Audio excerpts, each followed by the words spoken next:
ጠይቃችን ላይ ይወስናል። ኢንታየርሊ የማናቀው ዶሜን ከሆነ እና እዛ ስራ ላይ ከሌለን፣ ጤና ላይ፣ ህግ ላይ ወይ ይሄ ሰውን የማማከር ስራ ላይ ከሌለን ስፔሲፊካሊ የሚመከረው ሰውን ማማከር ነው። ለምን? እነዚህ ኤአዮች ሃሉሲኔት ያደርጋሉ፣ ይሳሳታሉ። የሚሳሳቱት ለምንድን ነው? ኤአዮቹ እንዴት ትሬን እንደተደረጉ በጣም ባጭሩ ልንገራችሁ። በጣም ዓለም ላይ ያሉ ሙሉ ጽሁፎችን ወይ እዚህ ላይብረሪ ውስጥ በቃ ሙሉ የምታያቸውን ጽሁፎች መጀመሪያ ይመገባሉ፣ ኤአዮቹ ይሰጣቸዋል። ከዛ እናንተ ስትጠይቋቸው ከዚህ በፊት ያዩትን ጽሁፎች ያመጡትና ካገኙት መጽሐፍ ወይ ደግሞ ካገኙት አሁን ለምሳሌ አንድ ጽሁፍ ላይ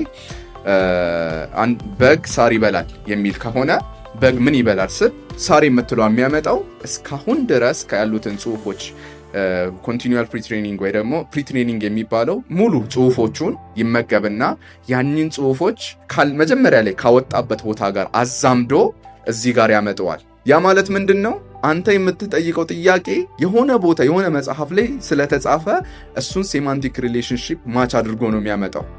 ስለዚህ ሶርሱ መጣራት አለበት። እነዚህ ኤአይዎች እያንዳንዱ ሶርሳቸው ክሮስ ቼክ አይደረግም።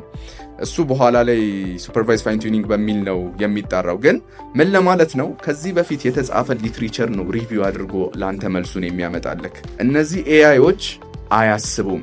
ይህንን የምለው ለምንድን ነው? የምትጠቀሙባቸው ነገሮች ስፔሲፊክ መሆኑ አለባቸው።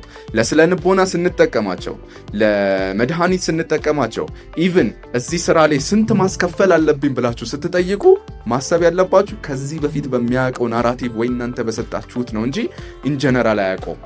ስለዚህ አሁን የማናውቀው ዶሜን ከሆነ ሰው ማማከር የተሻለ ነው።